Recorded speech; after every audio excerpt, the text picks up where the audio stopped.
Justices Bafuboni and Badegbe, Justices of the Supreme Court. And their lordships reversed an order of a single justice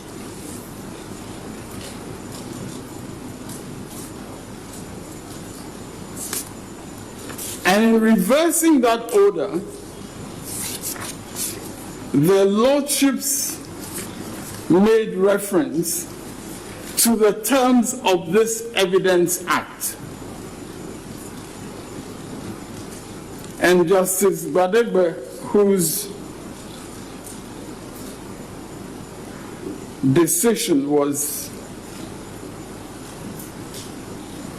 agreed to by the other lordships, had this to say at page 539. By the operation of the effect of the depositions made in the application before the High Court, the applicant, that is, the Respondent Bank of Ghana, is caught by Section 26 of the Evidence Act, which is commonly referred to as estoppel by own statement or conduct, as provided for in NRCD 323 in the words that follows. And he quotes what I have already quoted.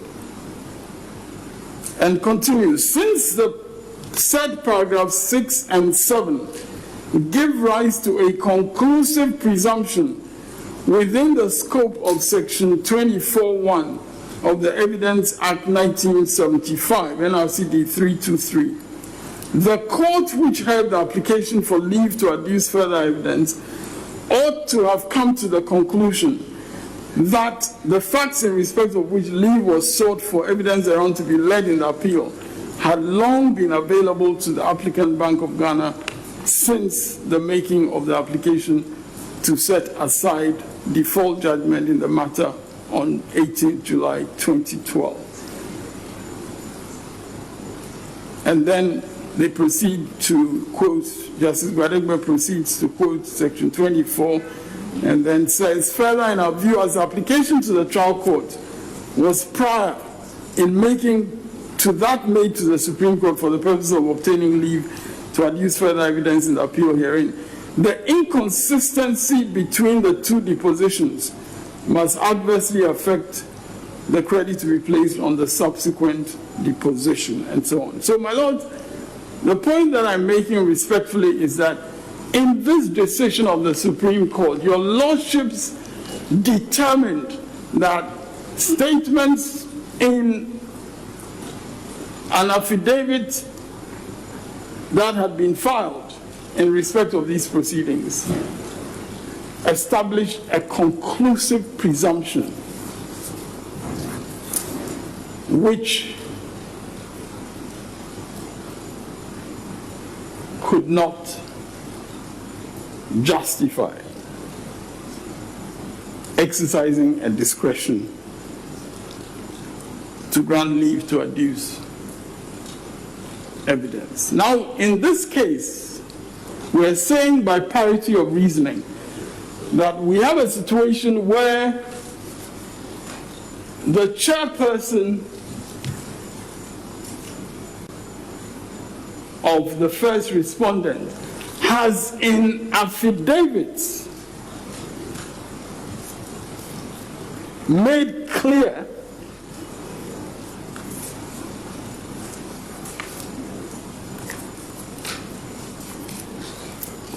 that the petitioner would in no way be prejudiced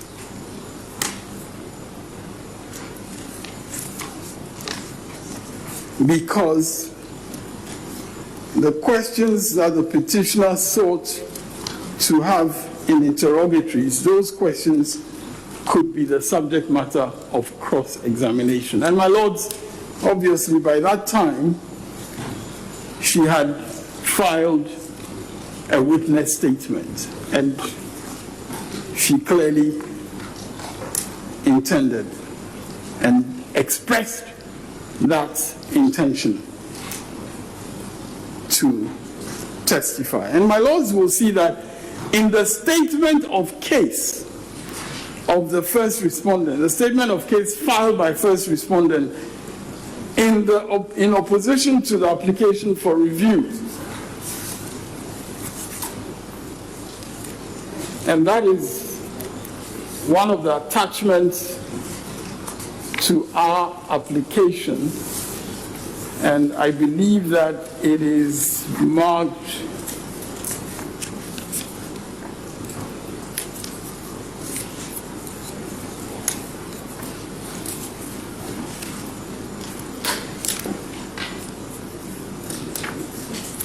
yes, it is marked recall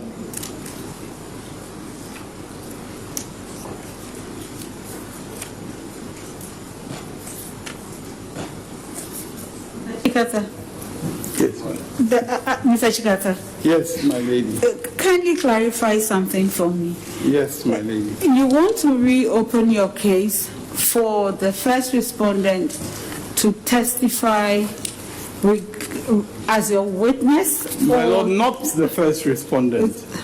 We want to seek to reopen our case. And my Lords, as I indicated, we are not seeking leave to serve a subpoena. The serving of a subpoena or the right to serve a subpoena is provided for under Order 38, Rule 10.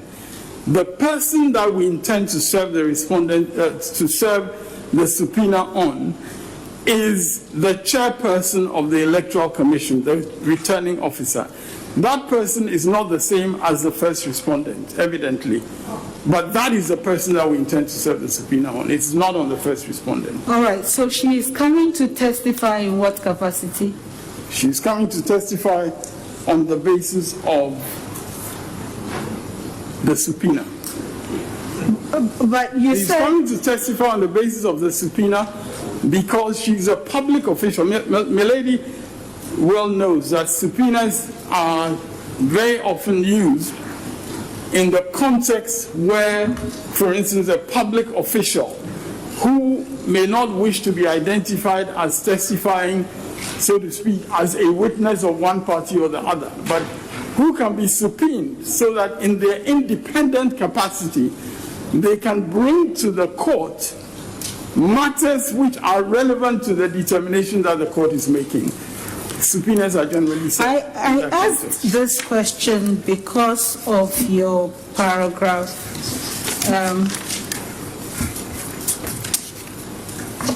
Paragraph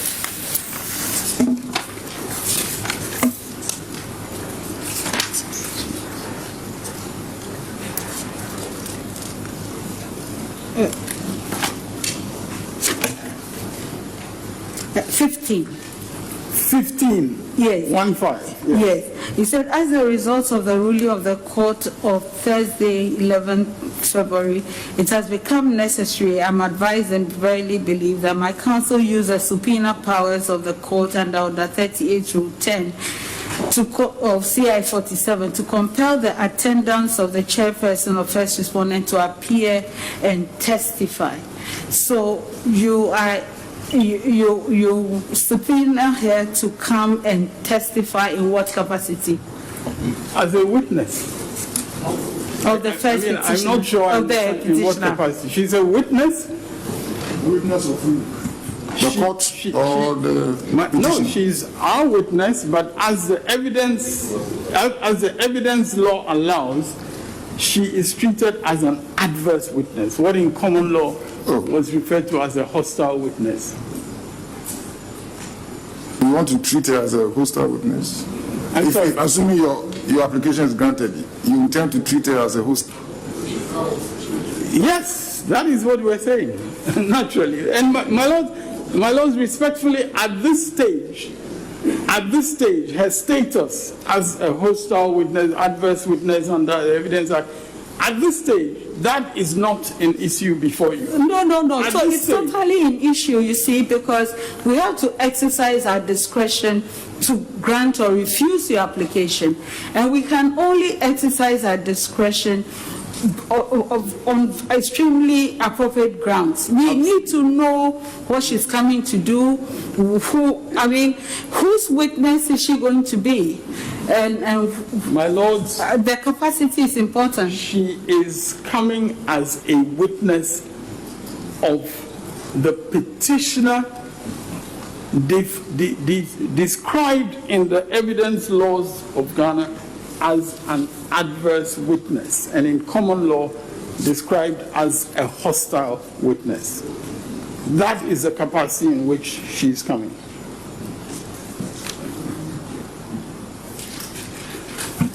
When your ladyship asked in terms of capacity, I was not very clear what capacity meant. But in this context, it is as an adverse witness. That is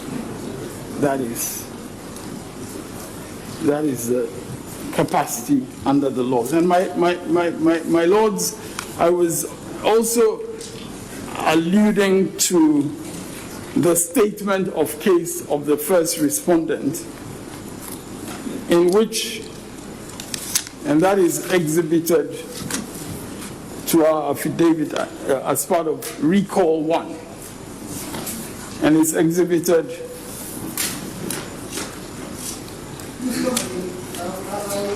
Recall 1. It's exhibited as part of Exhibit Recall 1. Exhibit Recall 1 consists of the affidavits in opposition to a motion or notice for review, as well as the statement of case that was accompanying that application. And in the statement of case, which I was referring to, counsel states at paragraph 4, the petitioner does not suffer any injury to his rights if the application for review is refused, as he still has the opportunity to solicit the same answers during cross-examination, unless it is his case that he does not have the full complement of his case and needs the answers to fill in. So here is counsel for the first respondent stating clearly that we do not suffer any injury. The petitioner does not suffer any injury to his rights if the application is refused for the reasons that are given. And that is exactly what Mrs. Mensah herself states in her affidavit. So, my lords, if on the basis of that position that we found ourselves in, where there had been clear representations that this person was actually going to come and be available for cross-examination,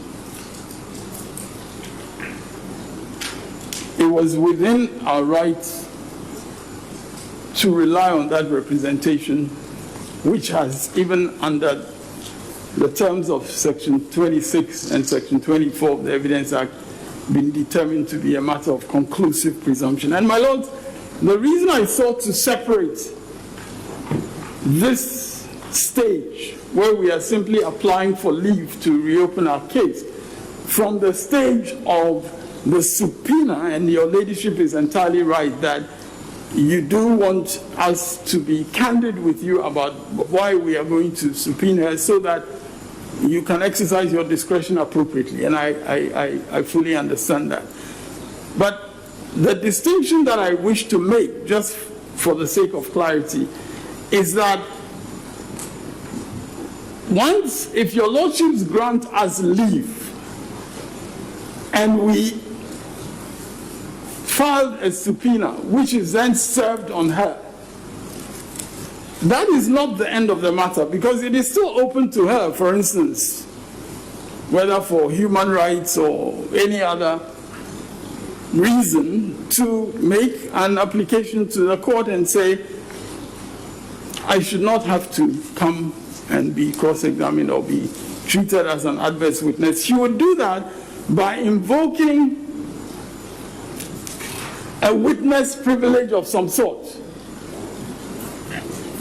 And, my lord, that is a process that your lordships are very well aware of. It's a process that was described quite fully in the Supreme Court in a case called Chachuchikata against the Republic. 2011, one Supreme Court law report at page 1. And the Supreme Court there goes into the issues of how a particular witness raised a claim of privilege and how it was dealt with in the courts below, and the Supreme Court then deals with that. So we are clear in our minds that indeed it will be within her rights. I mean, protection against self-incrimination or whatever it is, it would be up to the witness to make that claim and put it before the court. And naturally, the court would, as happened in that case that I have referred to, the court would hear what we have to say. In that particular case, the lower courts actually allowed the witness a privilege, or an immunity rather, an immunity in that case. And the Supreme Court overruled the lower courts and said that that claim of immunity was not well grounded. So it will be open to her to take whatever step she felt appropriate. But my lords, in our respectful submission,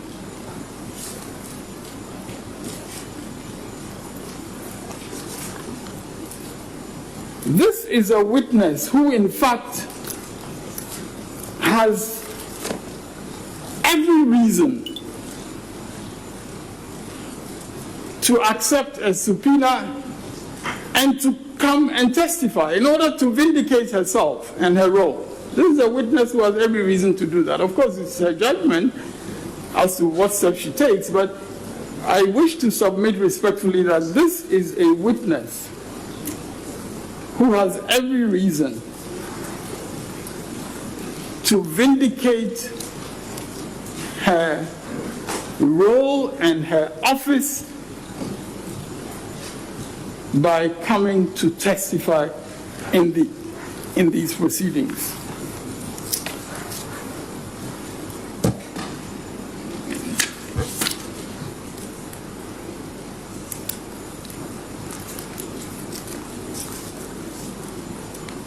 My lords, as we have previously indicated, this is a witness who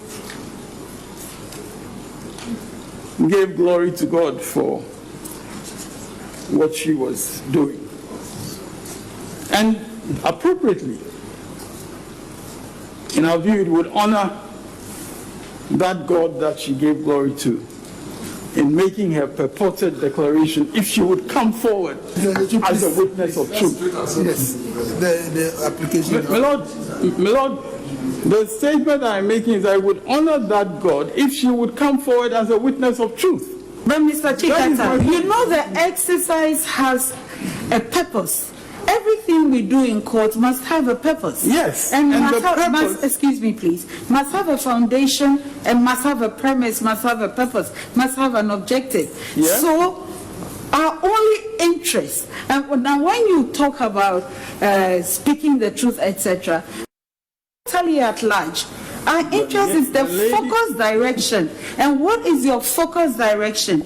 That's what we are interested in. Or you don't think we should be interested in focus direction? Milady, it is not at all at large. All right. Because, milady, in these proceedings, counsel for the first respondent, obviously on the basis of instructions from her, has challenged the truth of witnesses that we have put forward and the account that they are giving of interactions with her. Counsel has challenged the truth of what those witnesses are saying. In particular, in the case of PW2, Dr. Pesa White, counsel incessantly put to him that the accounts that he was giving of why they left, why he and PW3, Mr. Metal-Nuno, left the premises, had to do with instructions that they received from her. Counsel challenged this. Counsel challenged the truth of what the witness was. The witness several times had to say, but why would we leave our bags there? Why would we do that? You know, if this was not the case, why would we do that? And counsel for the first respondent put to him that he wasn't there in the meeting. Then we had Mr. Metal-Nuno also come to testify. So, my Lord, the truth of what happened in terms of these interactions that took place on the 9th of December before the declaration, the truth is essential. And it would honor the God that she serves and she glorifies if she would come and testify as to the truth. That's what we're submitting. Can we just limit ourselves to the affidavit? Let's limit ourselves to the affidavit in support of your application. Limit ourselves to the affidavit. Let's limit ourselves to the affidavit. In the affidavit, we have made quite clear that this truth is very crucial. We've made it very clear. But as to the God that he serves and all that, I think that we should not. My Lord, I don't think it is appropriate. Lord, that was in a declaration that we can all take judicial notice of. I mean, and my Lord, I do not say that in a light vein. I do not say that in a light vein. I say that actually in a vein of solidarity with giving glory to the God that she serves. I say that in that vein, not lightly at all. And I say that that God is a God of truth. And it would honor that God if she would come forward to testify to the truth.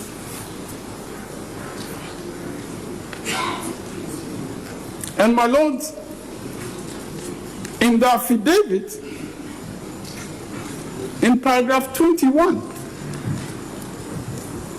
furthermore, in the proceedings to date, counsel for first respondent has challenged the testimony on oath of my witnesses, including testimony provided by PW2, Dr. Pesa White, Dr. Michael Pesa White, that Mrs. Jinadu Mensah had in a meeting with PW3, Mr. Robert Joseph Metal-Nuno, who also testified as PW3, sent the two witnesses who were serving as my agents at the National Collation Center, popularly referred to as the Strong Room, to go and deliver a message to me, with the promise that she would have a dispatch rider go and escort them back before she would make a declaration. I know that's a matter on which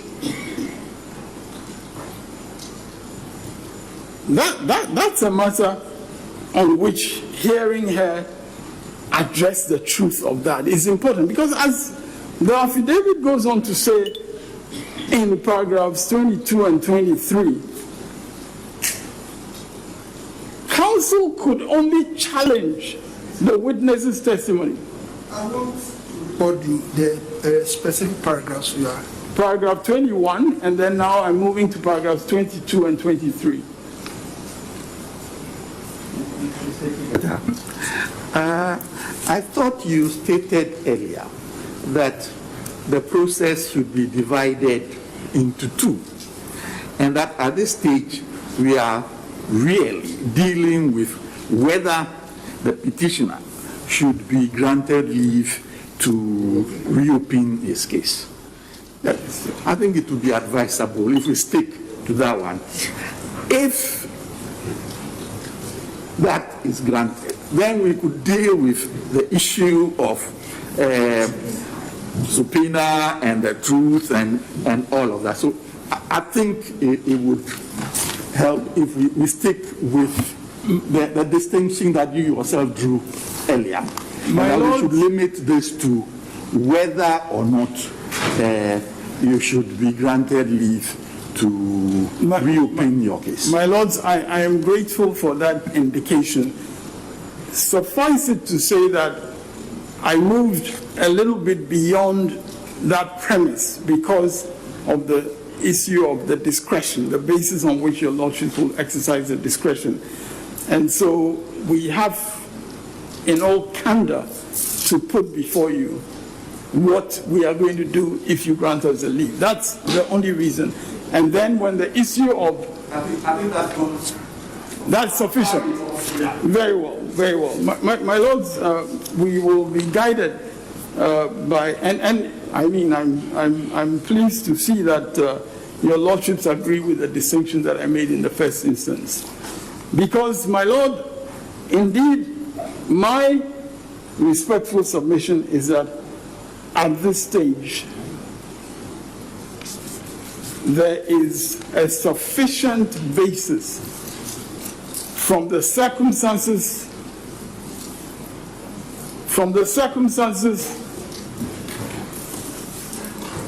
that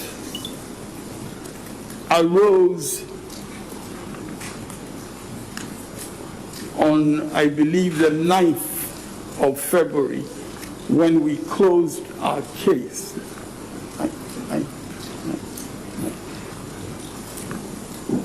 And when there was the expectation that the chairperson of the first respondent would actually come and testify on behalf of the first respondent. And my lords, I believe it goes without saying that on that day, your lordships, the Chief Justice himself, expressed some surprise at the turn of events, and for that reason asked us to come back the next day in order to address your lordships fully on the legal issues that arose. So, my lords, taking the cue, I now proceed to respond to the affidavits in opposition that were filed apparently yesterday with some Valentine's Day messages to us. And my lords, in the affidavit of the first respondent in opposition to this motion, it is my respectful submission that there is unfortunate confusion as regards what the issues in this application are. That confusion includes claiming that we are here trying to review or appeal against the ruling of the 11th and so on. My lords, we are not here for that purpose. We've intimated that we are filing a review application as well, and we are within our rights to do that. But we are not here for that purpose, as suggested.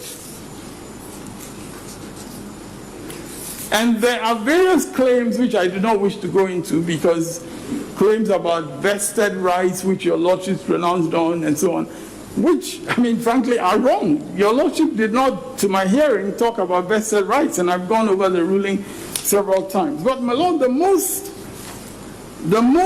startling passage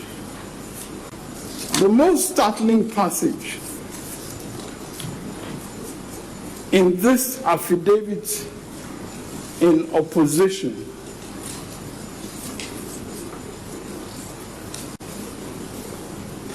is a passage in which the chairperson says something to do with disqualification. My lords, I wish to quote the exact words of that passage.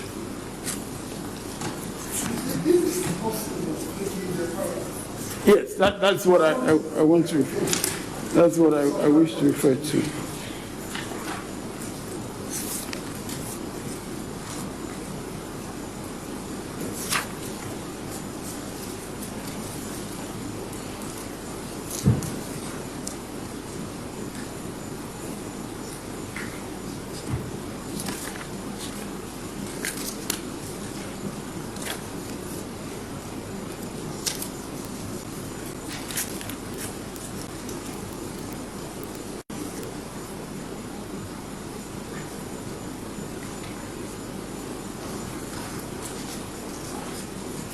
My lords, this is paragraph 24. Paragraph 24. Again, I am advised that a subpoena is issued to a person, not to a party, to testify for the party on whose behalf it is issued. First respondent is a party and disqualified, and so am I. We take it a bite at a time. First respondent is a party and disqualified, and so am I. My lords, the rules about qualification to be a witness are provided for in section 58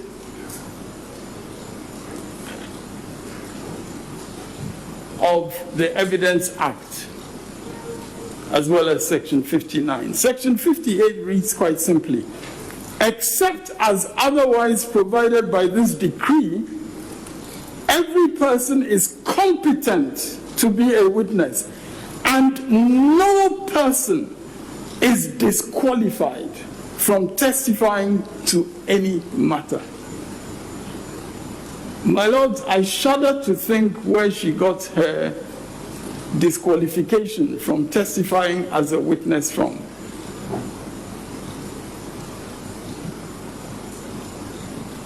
First respondent is a party and disqualified, and so am I. My lords, section 58 does not make that possible. Section 59 goes on, and that is a section about disqualification. So perhaps we can look for some guidance. A person, 59.1, a person is not qualified to be a witness if he is A, incapable of expressing himself so as to be understood, either directly or through interpretation by one who can understand him. I don't think we have any doubt that the chairperson is a person who is very capable of expressing herself so as to be understood. Then B, and I just read the beginning again. A person is not qualified to be a witness if he is B, incapable of understanding the duty of a witness to tell the truth. My lords, if any witness or anybody wishes to rely on that on behalf of the chairperson, they are welcome to do so and to claim to this court that she is incapable of understanding the duty of a witness to tell the truth. But these are the disqualifications mentioned in section 59.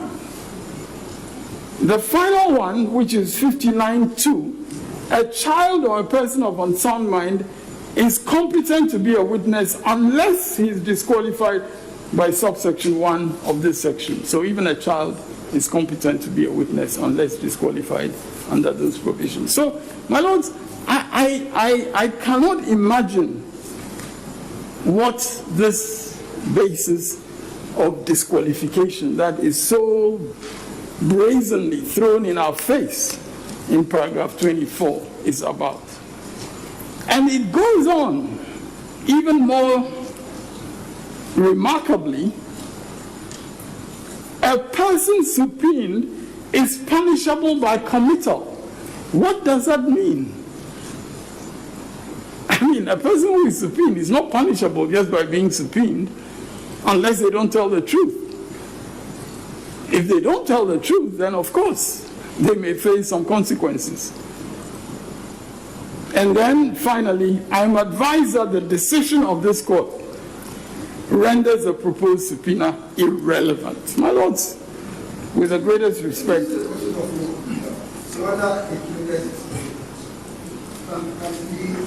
my lord, not only is it a question of law, the point I'm making is that those claims about committal and so on, they arise in the second stage that we are talking about, in the second stage, not at this stage. And therefore, your lordship should not countenance what is in the affidavit. But Mr. Chikata, yes, is it your proposal that we should rule on this quote-unquote first stage before you submit your you bring your submissions on the second stage? No. Is that your proposal? No, my lady, that is far from my submission. My submission is quite simple. We are asking. So you are presenting everything, are you not? You are to the extent that I'm guided also by the... Because you brought an application, and we must give one ruling on the application. Absolutely. I don't expect more than one ruling. And all I'm saying respectfully is that I'm also guided by the cue from the bench that there's there's no need perhaps to go into all the issues related to the exercise of your discretion to the extent that they have to do, with what the testimony is going to be about. I mean, I take that point, that in terms of what the testimony is going to be about, it would not be appropriate for me to start going into all the details related to that, even though they are going to be important, and they are important parts of your exercise of discretion, but we have set them out in the affidavit sufficiently, and I've decided I will not go into that into too much detail out of deference to the cue from your lordship. So, my lord, I'm not expecting two decisions. I'm fully expecting that there will be one decision, and I'm saying with the greatest respect that if that decision enables us to reopen our case, what we intend to do is to file a subpoena. That is all. That is basically, what brings together the two elements of what I'm submitting, that we will file a subpoena. And at that stage, whatever ground of disqualification she wants to bring forward would be a separate matter. I cannot be arguing about the ground of disqualification at this stage. I just draw attention to the fact that in her affidavit in opposition, she seems to be talking about some ground of disqualification which is not consistent with the laws of evidence of this country.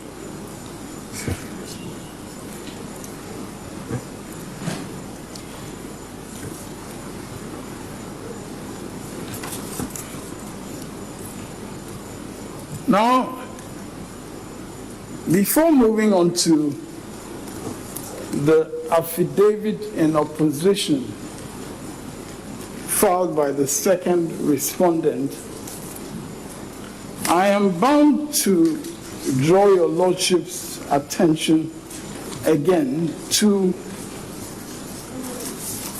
just a couple more paragraphs of the first respondent's affidavit in opposition.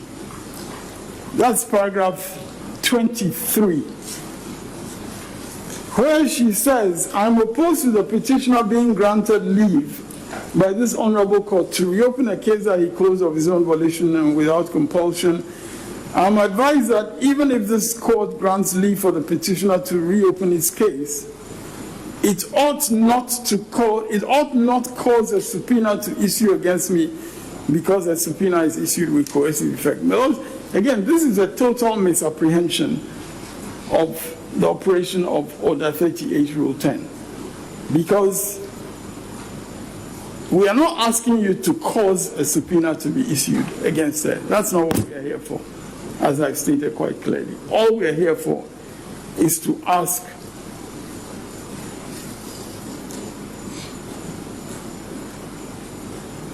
for us to be allowed to reopen our case.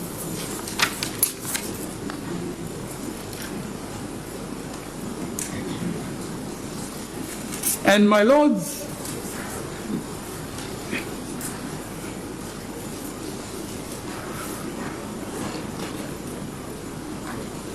in paragraph 17,